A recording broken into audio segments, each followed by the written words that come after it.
வணக்கங்க. எல்லோரும் இதை பாருங்கள். நான் பாரம்பரிய களி செய்ய போகிறேங்க. ஏன்னு சொன்னால் உடம்புக்கு ரொம்ப நல்லதுங்க. சின்ன குழந்தையிலேருந்து வயசானவங்க வரைக்கும் சாப்பிட்லாங்க. ரொம்ப உடம்புக்கு ஆரோக்கியம், ரொம்ப நல்லது. கரெக்டுங்களா? அப்புறம் பார்த்திங்கன்னா இப்போ யாருமே சாப்பிட்றதில்லைங்க. அதனால் நான் செஞ்சு வீடியோவாக போடலாம். களி செஞ்சு முட்டை குழம்பு பண்ணி உங்களுக்கு நான் சூப்பராக காட்ட போகிறேன். டக்குன்னு பண்ணிடலாங்க. இது டக்குன்னு நீங்கள் வேலைக்கு போயிட்டு வந்துட்டு ஒரு அரை மணி நேரத்துக்குள்ளே நீங்கள் பண்ணிடலாம். சரிங்களா? நான் இப்போ வச்சுருக்கிறேன் பாருங்கள். சாப்பாடை வேக வச்சுருக்கிறேங்க. பழைய சாப்பாடு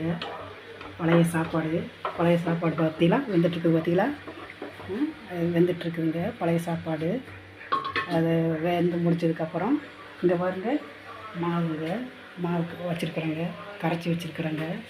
மாவு ட்ரை பண்ணுங்கள், பாருங்கள். ரொம்ப நல்லது, ரொம்ப உடம்புக்கு ரொம்ப ரொம்ப நல்லதுங்க. இப்போ நீங்கள் செய்யுங்க. சரிங்களா? நான் இட்லி கொப்பரையை தான் வச்சுருக்கிறேன். பார்த்தா கிண்ட வசதியாக இருக்குங்க. ஒரு 4 பேர் சாப்பிட்ற மாதிரி, 4 பேர், எங்கள் வீட்டில் 4 பேருங்க. அதனால் 4 பேர் சாப்பிட்ற மாதிரி இட்லி குண்டால் நான் பண்ணிகிட்ருக்கிறேன். நீங்களும் பண்ணலாங்க. உங்களுக்கு ஏற்ற சட்டியை கூட வச்சுக்கலாம். நான் இப்போ முட்டை குழம்பு நான் மண் சட்டியில் தாங்க வைக்க போகிறேன். பாரம்பரிய ஏன்னா நம்ம பிள்ளைகளுக்கு சொல்லிக் கொடுக்கணும் இல்லைங்களா? நம்ம பிள்ளைகளுக்கு சொல்லிக் கொடுக்கணும், பிள்ளைங்க சாப்பிடணும். கொதிக்கட்டும். ஒரு பக்கத்தில் கொதிச்சுட்ருக்கட்டுமா? ஒரு பக்கத்தில் ரெடி பண்ணலாமா? குழம்புக்கு ரெடி பண்ணலாமா? மிக்சியில் போட்டு வச்சுக்கலாம். இந்த தக்காளி பாருங்கள். தக்காளி மினி தக்காளிங்க. இப்போ மினி தக்காளின்னு சொல்லி வருதுல்ல, இது ரொம்ப நல்லதுன்னு சொல்கிறாங்க. கிலோ 7 ரூபா 80 ரூபா விற்கிதுங்க. இந்த மினி தக்காளி கொஞ்சம் நல்லதுன்னு சொன்னாங்க, வாங்கிட்டு வந்திருக்குறோம். நம்ம வீட்டில் மேலே போட்டிருக்குதுங்க. ஒரு செடி 2 செடி வந்திருக்குது. இப்போ தான் பூவாக பிடிச்சிருக்குது. இது அப்படியேவும் அரைக்கலாங்க. அப்படியேவும் அரைக்கலாம். நம்ம மிக்சியில் போட்டு குழம்ப பார்த்தாங்க நல்லா இருக்கும், டேஸ்ட்டாக இருக்கும். நான் போட்டு காட்டுறேன். நீங்கள் ஒரு நாளைக்கு டக்குன்னு பண்ணிடலாங்க. நீங்கள் ஒரு நாளைக்கு வச்சு பாருங்கள், வச்சு பார்த்துட்டு சொல்லுங்கள். சரிங்களா? அந்த தக்காளி ஃபுல்லாக ஒரு கூட தக்காளி போதுங்க. பார்த்திங்களா? தக்காளி கொஞ்சம் புளிங்க. அந்த புளியை பாருங்கள், எல்லாம் கரைச்சி தானே ஊற்றுவாங்க. பாருங்கள், நான் பாருங்கள் எப்படி பண்ணுறேன் பாருங்கள் கொஞ்சம். ஏன்னா வயசானவங்க அப்போ எல்லாம் அப்படித்தான் பண்ணாங்க. 100 வருஷத்துக்கு முன்னாடி, 50-100 வருஷத்துக்கு முன்னாடியெல்லாம் அப்படித்தான் பண்ணாங்க. அதனால் நான் அந்த முறையாக தான் நான் எங்கள் அம்மாட்ட சாப்பிட்டு பழகிட்டேன். என்ன, அதனால் என் பிள்ளைகளுக்கு அதை சொல்லிக் கொடுக்கணும் இல்லைங்க. வெங்காயம், இந்த இதில் இவ்வளோ வெங்காயம் போடணுங்க. வெங்காயம் போடணும். இவ்வளோ வெங்காயத்தை போட்டுக்கலாம். சரிங்களா? இந்த பாருங்கள், இந்த புளிங்க, கொஞ்சோண்டு புளி. இந்த புளி ஏன்னு சொன்னால் நல்லா கழுவி எடுத்து வச்சுருக்கிறேன். சதையாக இருக்கணும், ஃபுல்லாக சதை நல்லா கழுவி. பார்த்திங்களா? பழைய புளி தான், சுத்தமான புளி இது. சரிங்களா? அதனால் நமக்கு நோய் கிடையாதுங்க. ஏன்னு சொன்னிங்கன்னா, இது போட்டு அரைச்சி நம்ம நல்லா எண்ணெயில் வணக்கும் போதுங்க, அந்த நோய்களுக்கு எந்த நோயும் வராமல் தடுக்கும். ஆனால் நோய் வந்தவங்களுக்கு, வயசானவங்களுக்கு ரொம்ப நல்லதுங்க. ஏன்னு சொன்னால் அப்படியே கரைச்சி ஊற்றுனா அது ஒரு பச்சைத்தன்மை. இது அந்த இதுகளோட வெங்காயத்தோட இந்த தக்காளியோட வணங்கும் போது அது கொஞ்சம் அந்த பவர் கொஞ்சம் கம்மியாகும். அதுக்கும் குழம்பு நீங்கள் வச்சு பாருங்கள். வச்சு பார்த்துட்டு அப்புறம் சொல்லுங்கள். ஓ, இப்படியெல்லாம் செஞ்சு சாப்பிட்றீங்களா? ரொம்ப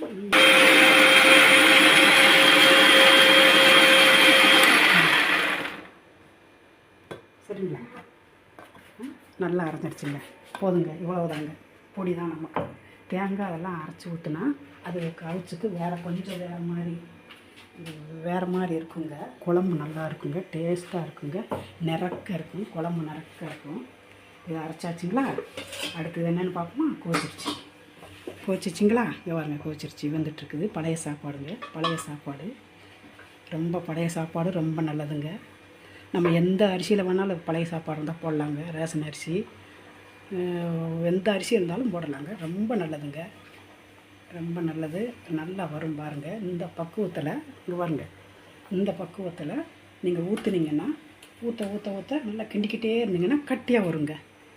நல்லா கட்டியாக வரும். நம்ம ஊற்றிக்கிட்டே கிண்டலாம், ஊற்றிக்கிட்டே கிண்டிக்கலாம். அப்போ தாங்க, இல்லைன்னா கட்டி சேர்ந்துடும்.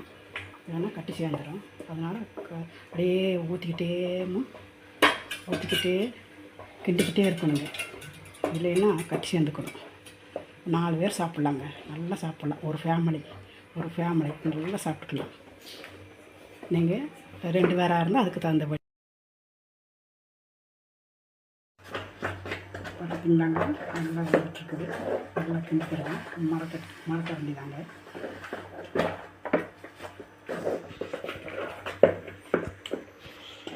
மண் சட்டியில் வச்சாலும் ரொம்ப நல்லது தாங்க. நம்ம உடச்சி தள்ளிடுவோம் சொல்லி பயந்துட்டு இதில் வச்சுருக்குறாங்க. இது வேணால் கிண்ட வசதியாக இருக்கும். நல்லா கிண்டிக்கிறலாம், பயம் இல்லாமல் கிண்டிக்கிறலாம். அதனால தான்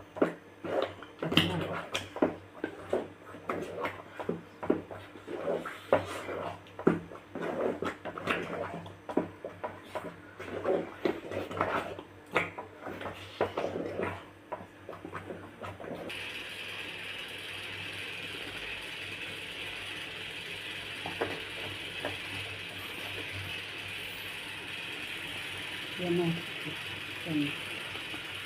நம்ம இஷ்டம். நல்லெண்ணெய் ஊற்றலாம், கடல் எண்ணெய் ஊற்றலாம், ரீஃபண்ட் ஆயில் ஊற்றலாம், பாம் ஆயில் ஊற்றலாம். அவங்க வந்து காசுக்கு தகுந்ததில்லை. எல்லோரும் சமைக்கலாங்க. எல்லாருக்கும் சமைக்கிற மாதிரி நான் போடுறேன்.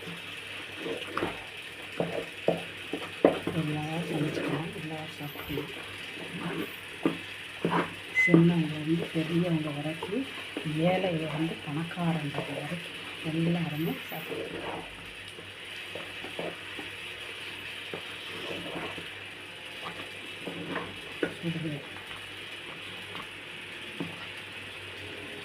வேகட்டுங்க. அப்போ கிண்டி வரணும். அப்போ கடுகு போட்டுக்கலாம். போட்டுக்கோங்க. கடுகு நம்பருக்கு போட்டுக்கலாம். அடுத்து வேணும்.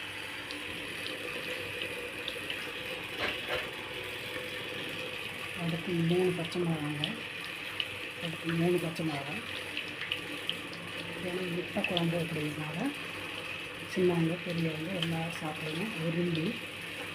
அதனால் கொஞ்சம் பூண்டு வச்சு எடுத்துக்கலாங்க. மற்றதெல்லாம் இல்லைங்க. இது பாரம்பரிய உணவு மாதிரி, இது பழைய காலத்து குழம்பு. அதனால் நம்ம கறி மசாலா பட்டை, லவங்கம், பட்டை, சோம்பு, கிராம்பு அதெல்லாம் போடலைங்க. நீங்கள் இப்போ செஞ்சு சாப்பிட்டு பாருங்கள், சரிங்களா?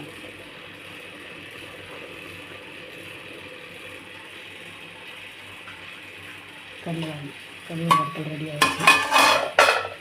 செஞ்சு தரலாம்.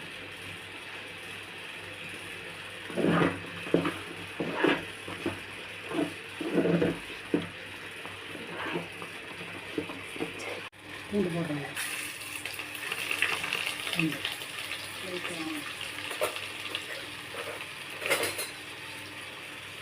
3 மிளகா, பச்சை மிளகா,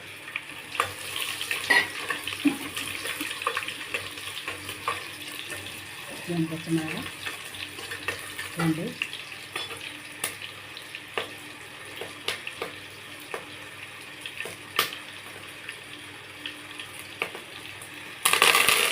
கருவேப்பிலை,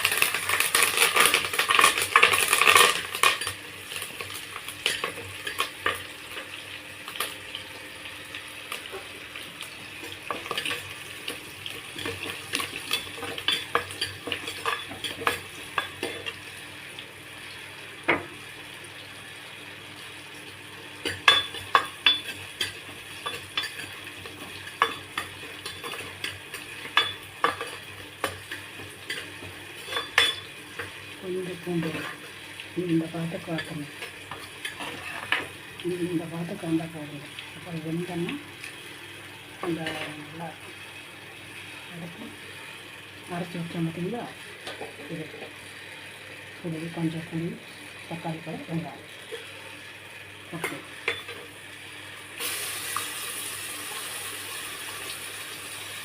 போட்டு வணக்கி காட்டு அதையும் காட்டு காட்டுதான்.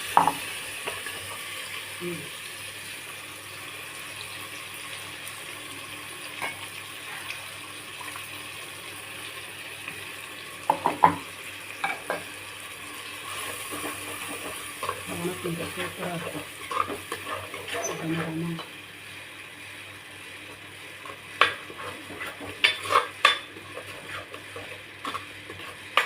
மாதத்துக்கு ஒருக்க ரெடி பண்ணுவாங்க. நான் ரெடி பண்ணும்போது வந்துட்டு உங்களுக்கு நான் சொல்கிறேன். யார் வேணால் ரெடி பண்ணலாங்க. ஈஸியாக இருக்கும். இப்போ சின்ன பிள்ளைங்க, கல்யாணம் முடிச்ச பிள்ளைங்க, புதுசாக இருக்கிறவங்க, இல்லை பசங்க தனியாக படிச்சுட்ருக்குறாங்க, பிள்ளைங்க தனியாக ஹாஸ்டல் இருக்கிறாங்க அப்படின்னா கூட அவங்களே கூட ரெடி பண்ணலாம். நான் காட்டுறேங்க ஒரு நாளைக்கு.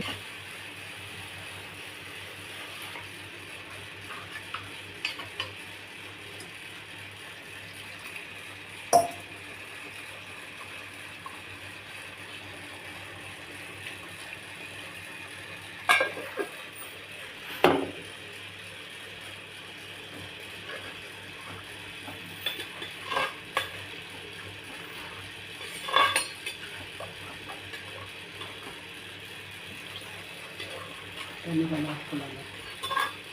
தண்ணி ஊற்றி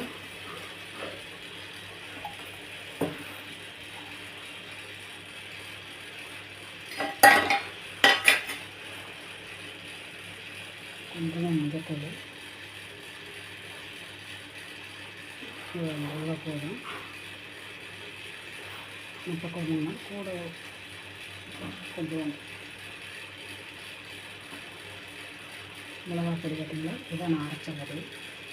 ஒரு மாதத்துக்கு ஒருக்கா எனக்கு அரைச்சிக்கிடுவேன். குழம்பு போட்டால் நல்லாயிருக்கும். இப்போ ஒன்று நான் செய்யும்போது உங்களுக்கு சொல்கிறேங்க, நான் சொல்கிறேன். போட்டுடலாம். 3 ஸ்பூன், நான் ஒரு ஸ்பூன் வச்சுட்டு அதில் 3 ஸ்பூனுங்க நான் அப்படி தான் போடுவேன். எல்லா குழம்புக்கும் ஒவ்வொரு குழம்பு வித்தியாசப்படும் போது ஒவ்வொன்றும் சேர்த்து நான் இந்த பொடியோடு சேர்த்துக்கிடுவேன். சேர்த்துக்கிடும் போது டேஸ்ட்டு வேறு கொடுக்கும், நல்லாயிருக்கும். தூள் எடுத்துக்கலாம்.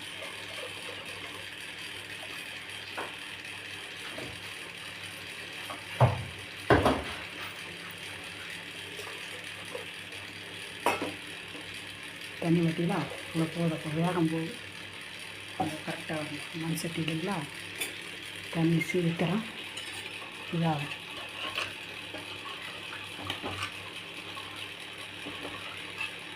கொதிக்கட்டுங்க. நல்லா கொதித்து பச்சை வதக்கும். அதுக்கப்புறம் முட்டையை உடச்சி விட்டுறேன். தண்ணி வச்சுக்கிட்டு உப்பு போடலாங்க. உப்பு போடலாம். முட்டை உடச்சி விட்டுறாங்க. அதனால உடச்சி விட்டுறக்கூடாது. பேர்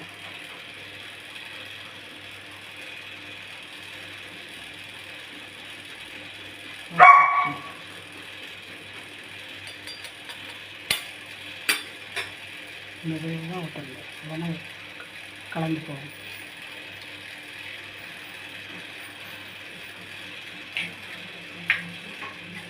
நாங்கள் 4 பேர் இருக்கிறனால 4 முட்டை. உங்களுக்கு எவ்வளோ முட்டை வேணுமோ ஊற்றிக்கோங்க.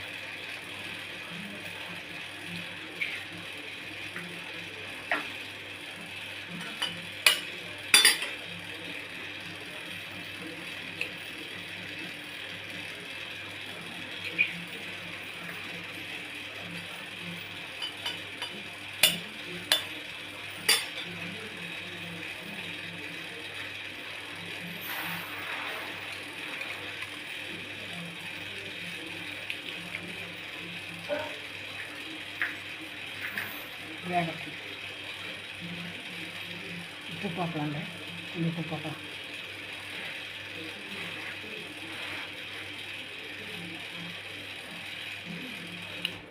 புளிப்பு குழச்சி வச்சு பாருங்கள்.